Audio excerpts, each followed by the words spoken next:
Assalamualaikum warahmatullahi wabarakatuh. Kembali lagi di channel pembelajaran kita. Bahasa Indonesia kelas 12 semester 1. Mengidentifikasi informasi teks cerita sejarah.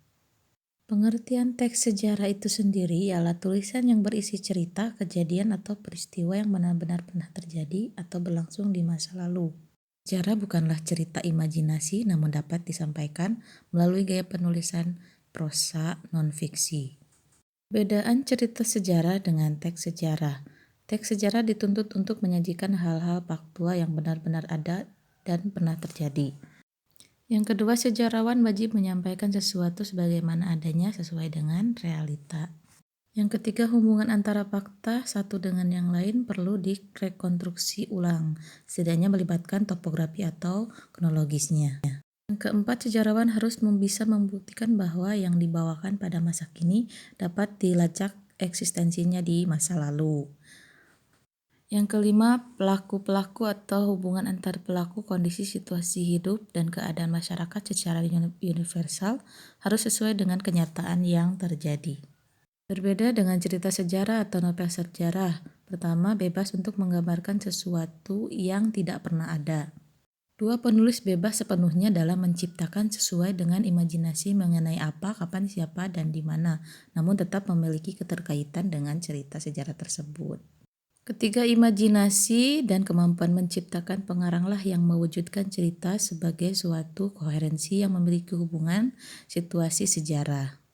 Keempat, tidak terikat pada fakta sejarah sepenuhnya, terutama bagi mengenai apa, siapa, kapan, dan di mana, tidak butuh bukti atau saksi. 5. Yang membedakan cerita sejarah dengan teks sejarah, pelaku atau tokoh, hubungan, situasi, dan kondisi masyarakat dapat berasal dari imajinasi yang hanya memiliki relevansi dengan sejarah. Selanjutnya kita masuk ke struktur atau kerangka. Pertama, pengenalan situasi cerita atau orientasi. 2. Ada mengungkapkan peristiwa. 3. Konflik. 4. Puncak konflik. 5. Penyelesaian. Dan 6. Koda. Contohnya ada di slide selanjutnya ya, biar lebih jelas lagi. Nah, di sini ada novel sejarah tentang Gajah Mada berkelut dalam tahta dan angkara. Seperti ini ya. Ini ada di sebelah kiri itu ada teksnya. Di tengah ada strukturnya, ini ada keterangannya. Jadi kalian nanti menerangkan di mana meletakkan strukturnya. Itu misalnya ada orientasi, terus menuju puncaknya, resolusi, kodanya itu di mana sih gitu kan. Silahkan kalian pahami sendiri.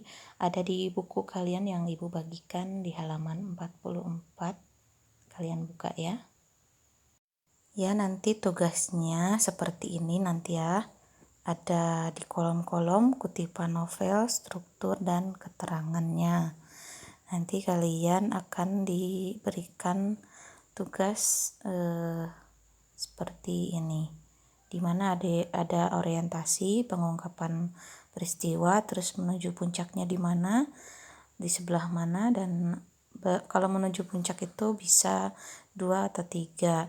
Terus ada struktur konfliknya ini, puncak konfliknya di mana, nanti kalian cantumkan sendiri di mana dikasih dimasukkan dalam kolom-kolom. Ada resolusi itu masuk ke penyelesaian permasalahan atau konflik.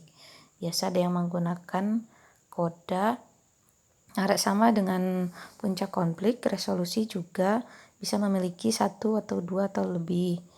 Nah, ada juga yang menggunakan koda, ada juga yang tidak. Jadi kalian harus teliti. Bisa dipahami ya semua. Jika kurang paham boleh chat saya atau ditulis di kolom komentar, boleh, silakan. Ya, kita masuk ke ciri-cirinya. Bosan ya dengerin terus. Oke, sedikit lagi. Di sini ada ciri-cirinya, ada 5 ya. Pertama, disajikan secara kronologis berdasarkan urutan kejadian atau urutan peristiwa di masa lampau. 2. Berbentuk recount atau cerita ulang. Cerita ulang atau recount dibedakan menjadi 3. Ada recount pribadi, faktual, dan imajinasi. Terus ada yang ketiga, sering menggunakan konjungsi kata penghubung temporal. Nah, itu nanti saya cantumkan di deskripsi. Apa sih kata penghubung temporal itu? Terus yang keempat, isinya berupa fakta yang diperoleh berdasarkan data-data yang dikumpulkan. Yang kelima, struktur teks. Nah, ada orientasinya, urutan peristiwa, dan reorientasinya atau tidak. Seperti itu ya. Itu ciri-cirinya. Terus selanjutnya ada fungsi. Fungsi ada fungsi reaktif, memberikan rasa gembira bagi pembaca, terus menginspirasi kita. Terus selanjutnya ada fungsi instruktif sebagai alat bantu dalam pembelajaran. Yang keempat, ada fungsi edukatif, dapat dijadikan petunjuk dan pelajaran kehidupan bagi manusia dalam berperilaku. Nah, kita masuk ke materi terakhir. Oke, jangan ngantuk dulu, didengarkan lagi sedikit lagi. Ya, di sini ada nilai-nilai budaya. Setiap cerpen, novel, sejarah itu pasti ada nilai-nilainya ya. Sama dengan ini teks cerita sejarah atau teks cerita novel sejarah. Di sini ada nilai budaya, nilai moral, nilai agama, nilai pendidikan dan estetika serta nilai sosial. Di dalamnya itu terkandung nilai-nilai tersebut. Bisa kalian baca sendiri. Itu ada nilai yang diambil dari budaya, nilai yang menunjukkan moral, religinya di mana. Terus ada edukasi, pasti ada di dalamnya ya. Itu nanti kalian pelajari lagi. Jika kalian belum paham, kalian ulang-ulang lagi. Silahkan sampai kalian paham. Masih juga tidak paham, boleh ditanyakan kepada saya langsung di kolom komentar, boleh di Google Classroom, boleh di WA, di chat WA, boleh. Silahkan.